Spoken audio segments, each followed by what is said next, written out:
Good morning, everyone, and welcome into Wake and Take. It's your boy, Jason, and we have some football to talk about today.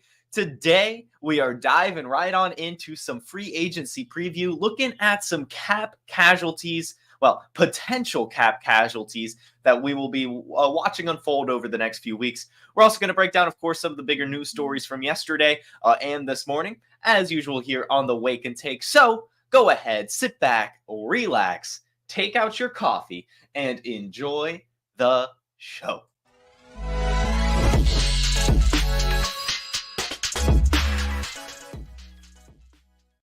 All right, everyone, welcome in. Great to see you all this morning. We are back live on the Wake and Take. I'm sure you could tell at some point yesterday we had a little bit of a pre-recorded action. I was away yesterday morning, but your boy is back live in the studio, ready to talk some football, ready to answer your questions if they come in, all that fun stuff. As you can tell by today's title, we are looking at some fantasy football stars that may be playing somewhere new in 2024. This comes as if you go to NFL.com, one of the biggest news stories released or more recent news stories is NFL's.com's cap casualties cut candidates article written by Matt Okada, however it's supposed to be pronounced. Sorry, Matt, if I mispronounced it. But he went through the AFC, he went through the NFC, and wrote down a bunch of players that have a huge cap hit next season and could also save their team some money with a post-June 1st release. So I wanted to go ahead and put these names in your guys' head, as this is the time that we're working on trades. This is the time that we're trying to speculate and, maybe get ahead with some value. Or maybe you're trying to trade for one of these players, and this can kind of make you pause a little bit and be like, okay, let's see what the situation actually unfolds into. So let's go ahead and start talking about it. Good morning to you, Anthony. Good morning to you, Grouch. Good morning to you, Jess. And good morning to you, Jamie. Glad to see you guys, as always. The first cap casualty we'll be talking about today, potential cap casualty, is going to be Saints star running back Alvin Kamara. Believe it or not, Alvin Kamara is probably not going to be on the Saints next season. The more and more I look into this, at the very least, the fact that he will be on the Saints is coming into question.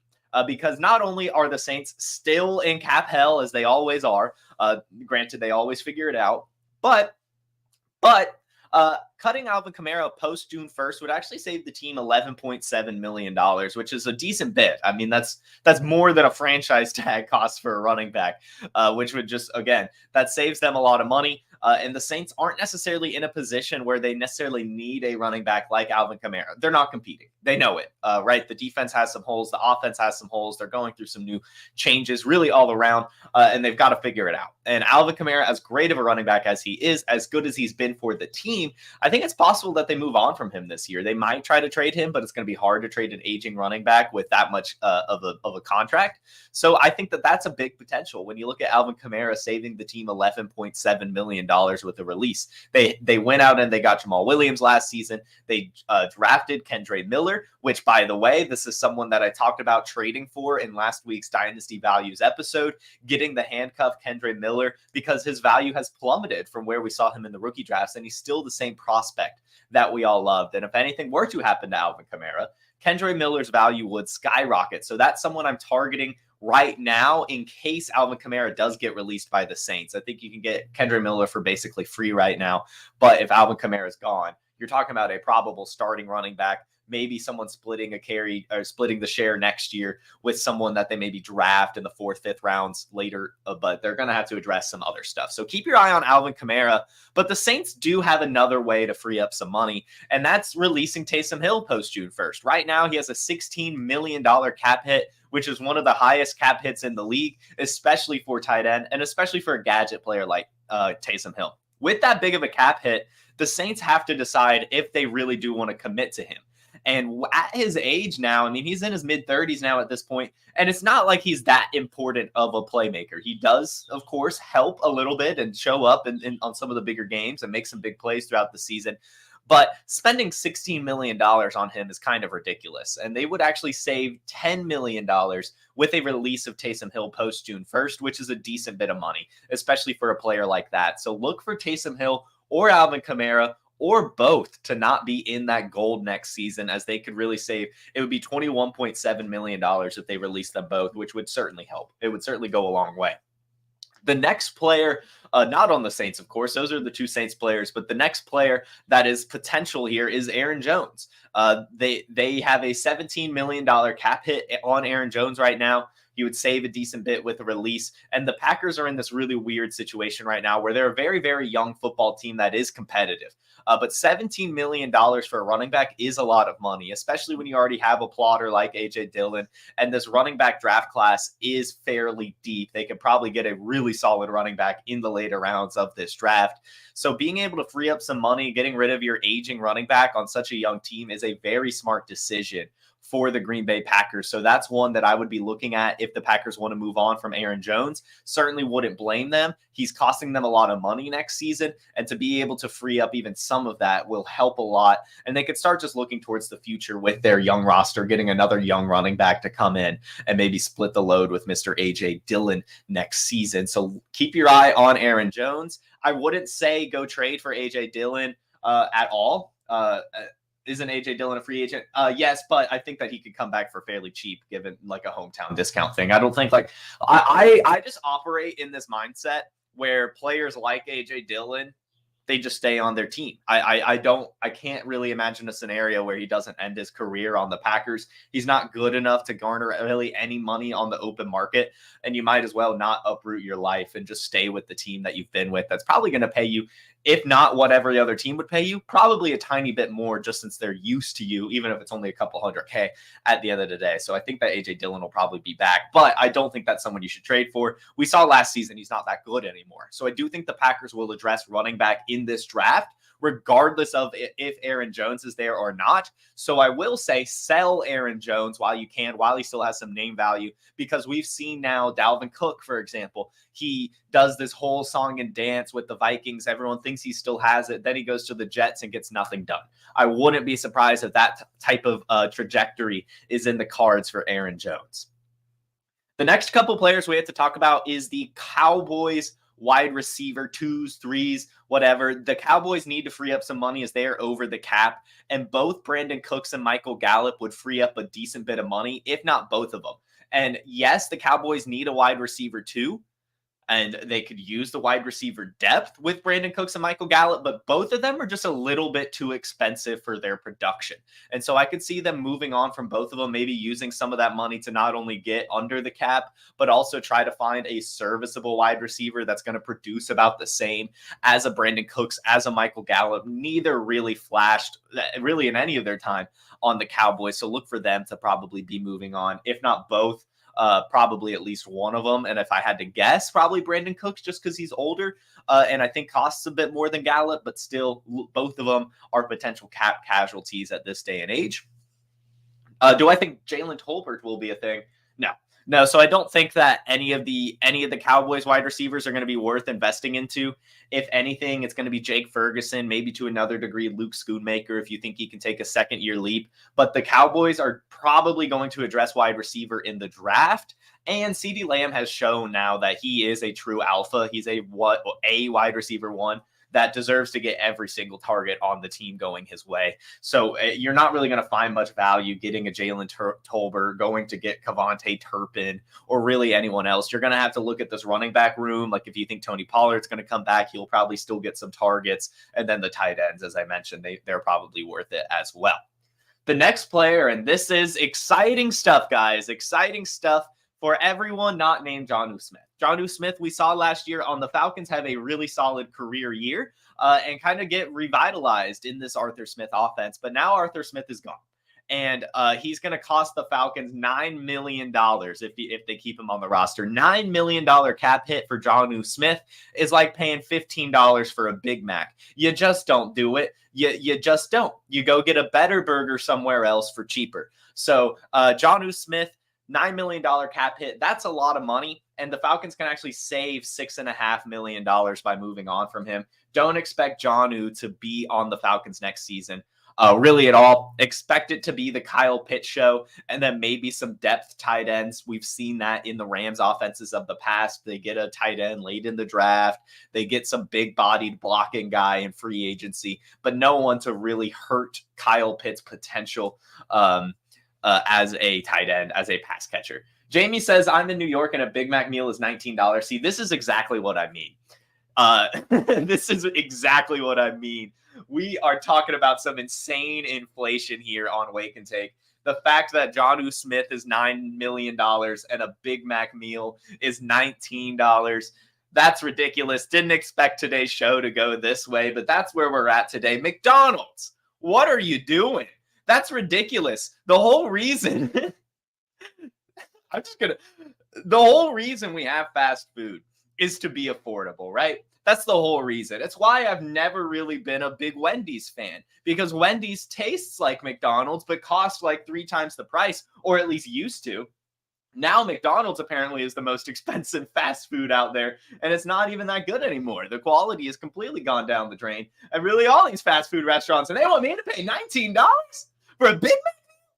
And it's probably a small fry that they fill like half the box of it, give you like 75% ice in the drink that this comes with. And then it's going to be a sloppy Big Mac. You already know it. Half the cheese is going to be hanging off the bun. The sauce is going to be all over the box it came in. It's not, you can go to Five Guys and get like 2 cheeseburgers for $19. And Five Guys is incredibly overpriced. It's like $11 for a cheeseburger alone there. But it's better than paying $19 for a Big Mac meal. Anyway, Anyway, let's move back on to some cat casualties. That is absolutely insane. Anthony says 12 and Michigan's a lot. I'm not sure what they are in Georgia here, but I'm sure they're probably about that 12 range. It's just, anyway, Jonnu Smith, I don't know how he led me to that, but he's going to save some money for the Falcons this season. Will not be a tight end. Get your Kyle Pitts. Get Kyle Pitts. Get him. Get Kyle Pitts. Russell Gage, former Falcon.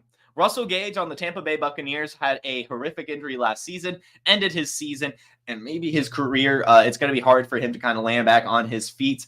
The Russell Gage cap hit next season for the Buccaneers is $13.4 million.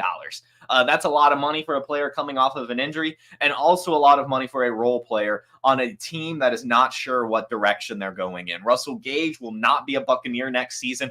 I honestly don't know what team will take a chance on him at this point. At the very least, he's not really going to get any serviceable volume, even with a good landing spot. Like I don't think this is crazy to say. I'm curious if you guys agree with me. Would you even be excited if Russell Gage went to the Chiefs? Be honest with yourself. Like if Russell Gage was released by Tampa Bay today, tomorrow Russell Gage signs with the Chiefs. Are you even excited? I don't think I am. I really don't think I would be that excited if Russell Gage went to the Chiefs. I think his time as a fantasy relevant player is probably over. I know he's not crazy old for a wide receiver, but still, I don't see it. I don't see it anymore, unfortunately for him. So Russell Gage, probably a cap hit or cap casualty here in Tampa. The next player, it's going to be tough. We'll see. We'll see what happens. This is Nick Chubb. Nick Chubb has a $15.8 million cap hit next season, which is, of course, huge for a running back in today's market. And the Browns are $20 million over the cap, so they need to make some moves. Releasing Nick Chubb with a post-June 1st designation will save $11.8 million for the Cleveland Browns. That's a lot of money when you're $20 million over the cap. That's more than half. That's really setting you in the right direction. And they just saw Jerome Ford and Kareem Hunt do okay in the run game. And with the expected return of Deshaun Watson, they're probably going to have to be a bit more pass heavy to kind of make him work as a quarterback again. So it's possible Nick Chubb leaves Cleveland. I doubt it just because it's Nick Chubb and he's meant a lot for that team and all of that. But, you know, running backs in this market, they don't really get any of the nice treatment. So I don't know. I know, Jamie, you're a Browns fan. If the Browns let Chubb go, I won't be a Browns fan anymore. I don't blame you. I really don't. I think that it would be a disgrace. I think that it would be a bad move. But if any front office is going to make a bad move, it's probably the Browns front office. Sorry to say it, Jamie, but they don't have the greatest track record, A, when it comes to treating the players that, are franchise players, and then B, at making smart decisions. So I don't know if we could put it past the Browns, to be completely honest. We've got a couple more like big ones, and then we'll kind of speed through some of the smaller ones. Chargers wide receivers, Mike Williams and Keenan Allen. This blew my mind. Mike Williams carries a $32.5 million cap hit next season. I'm going to say that again. Mike Williams carries a $32.5 million cap hit next season. You tell me if Mike Williams is worth $32 million. I think my answer is no. But I understand that we're an opinionated community, so I'll see if anyone else thinks so.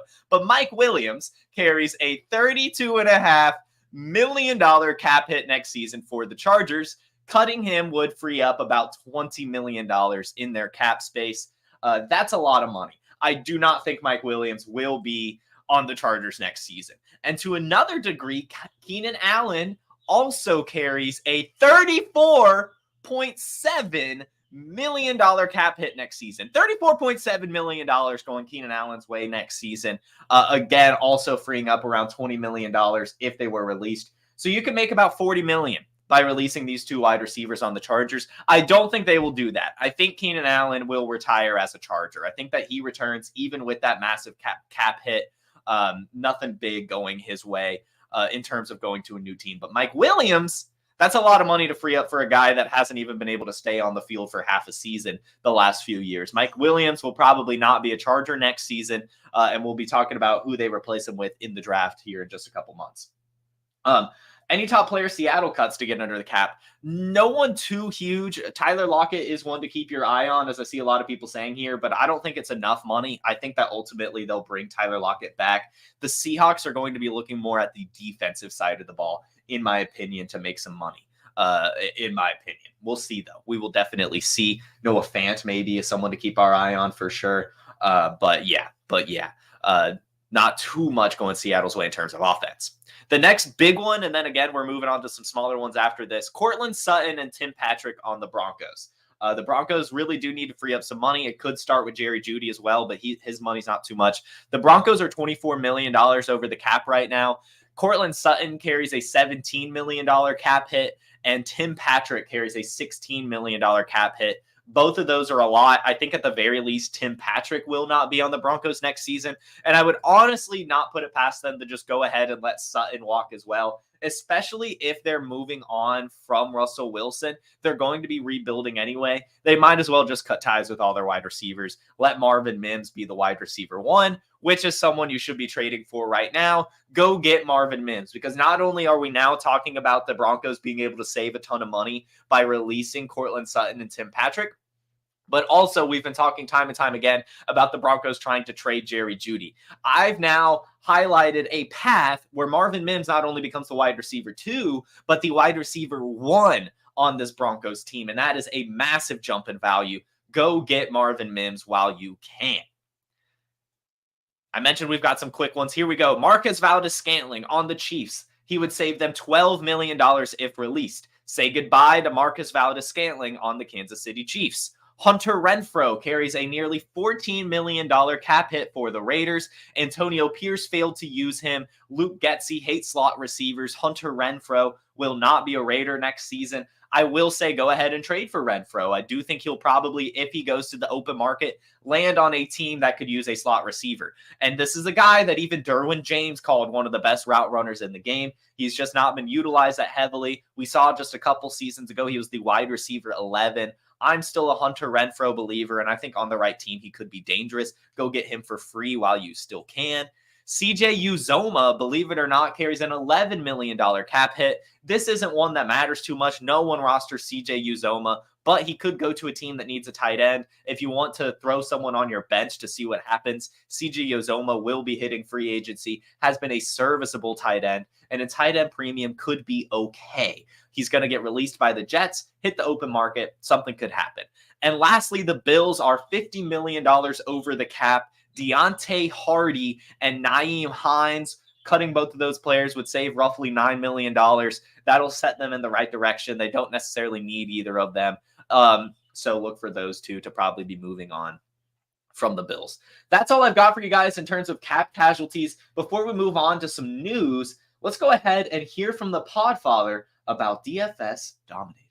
Now, I know many of you are looking for a secret weapon for your Dynasty League, and I have it. It's called the Dynasty Dominator app. You go to the App Store, go to Google Play. It's right there. It's $5 to download, and then every year it's $5 to load the next incoming class of rookies. You can add Superflex, add tight end premium. It's incredible because it allows you to look up players. It allows you to vote on whether a player is a buy, hold, or sell, and then see the market sentiment on that player. And you can compare their lifetime value rating from Player Profiler to their Dynasty ADP at the FFPC, all in the price lookup tool. And beyond that, we have a trade analyzer, so you'll never lose another Dynasty trade again. And in our settings, you can set this is a win now team, this is a rebuilding team, and then we let you compare players. Look at their metrics side by side, prospect metrics, NFL metrics. It's all there. It's $5 in the App Store. There's some add-ons for Superflex and to buy the upcoming rookie class. Every year, you're going to spend $5 on this thing, and it's going to be well worth it.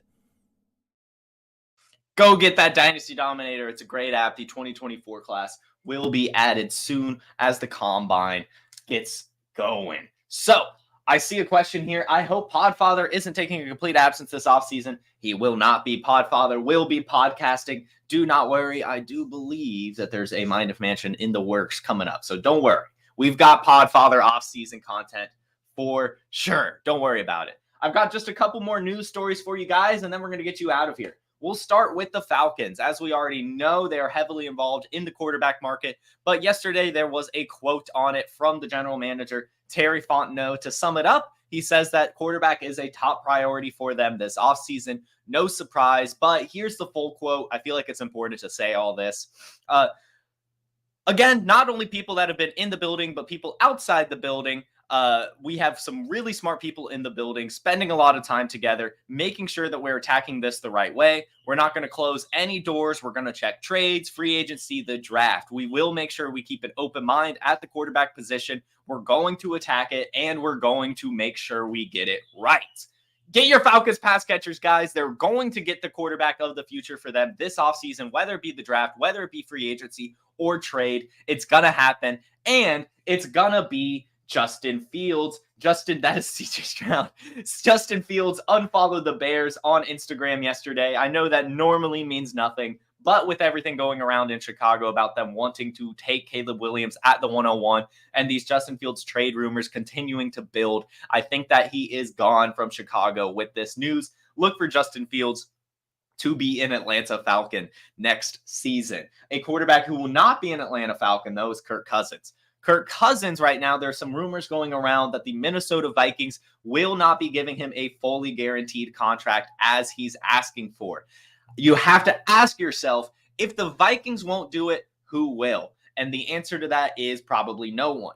I firmly believe that Kirk Cousins returns to the purple and gold next season and that he will be their quarterback. I think any team is going to be scared to take a chance on a late 30s quarterback coming off an Achilles tear outside the Vikings. They want him there. They just don't want to pay him as much as Kirk Cousins wants. And unfortunately for Kirk Cousins, he's not going to get as much as he wants on the open market. It's going to take some time here. I think this will probably be one of the more dramatic situations of this offseason. But I think ultimately he returns to the Vikings and is their quarterback next year.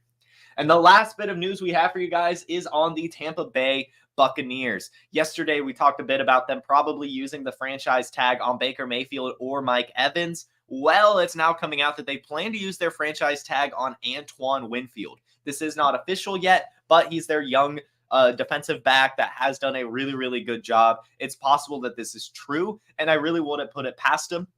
However, I think that this would be a little odd because, again, they just made the playoffs. They just won the NFC South. I know it was really gifted to them, but I think if they keep the band together and just build on it, they might be okay and at least make the playoffs again. Even if they don't win the NFC South, they could fit in as a wild card team. But it's looking like the Buccaneers are about to fall apart, if I'm going to be completely honest with you. Using this tag on Antoine Winfield means two things. It means, one, that they're probably not going to be able to get Mike Evans. As yesterday, they had a soft deadline to get an extension on Mike Evans done, and they didn't. That deadline is now passed, and they will be taking on $7 million in dead money. Reporter Jordan Schultz has come out and said that he thinks Mike Evans is trending towards free agency. And if that is happening, if Mike Evans is really going to be a free agent, I doubt Baker Mayfield wants to return to Tampa. I know that he'll still have Chris Godwin, but now you're talking about a team that is truly rebuilding. And so I think if they let Mike Evans go, if they let Baker Mayfield go, we're talking about a really poor Buccaneers team. We really, really are, that are now kind of embracing a rebuild. So just keep that in mind when you're trading for your Buccaneers. Chris Godwin, I think, is the one who could gain the most value if everyone's gone. It's going to be hard for them to really get a big wide receiver to take volume away from Chris Godwin. And we're going to have a young quarterback that's going to probably want to gamble, or not necessarily gamble, be safe with their kind of over the middle pass catcher, Chris Godwin. So I think that that's a guy that could gain some value here if both of these guys are gone. But I think the Buccaneers are trending towards rebuild territory despite just making the playoffs. Letting Mike Evans potentially walk, I think it's going to be hard then to negotiate with Baker Mayfield. And so anyway, that's kind of where my head's at when I look at this situation. We'll have to keep our eye on it. And tomorrow, hopefully, we have some more news on just this whole thing, right? Where these franchise tags go, as today is the first day franchise tags can be used. So that is everything I have for you guys. And I think I answered every question while they came in. So I think that we're good here. No questions to wrap up the show. Thank you all so much for tuning in. As always, this was another fun episode, and you guys were a great audience as always. I hope to see you all tomorrow at 10 a.m. Eastern. We will be back discussing whatever has happened today, tomorrow morning, and whatever else I feel like talking. Before you head out of here, don't forget to hit the like button. Don't forget to subscribe to Player Profiler and turn on those notifications so you know when we are live every single episode, as we continue to keep you well informed and updated the Dynasty in season. Have a terrific Tuesday and a wonderful rest of your week. Peace. Hey, I want to thank you for being part of this broadcast. If you have any thoughts on it, leave a comment. If you enjoyed it, make sure you leave a like. And if you want to see more shows on the Player Profiler channel, subscribe to it. That's how we know you want more.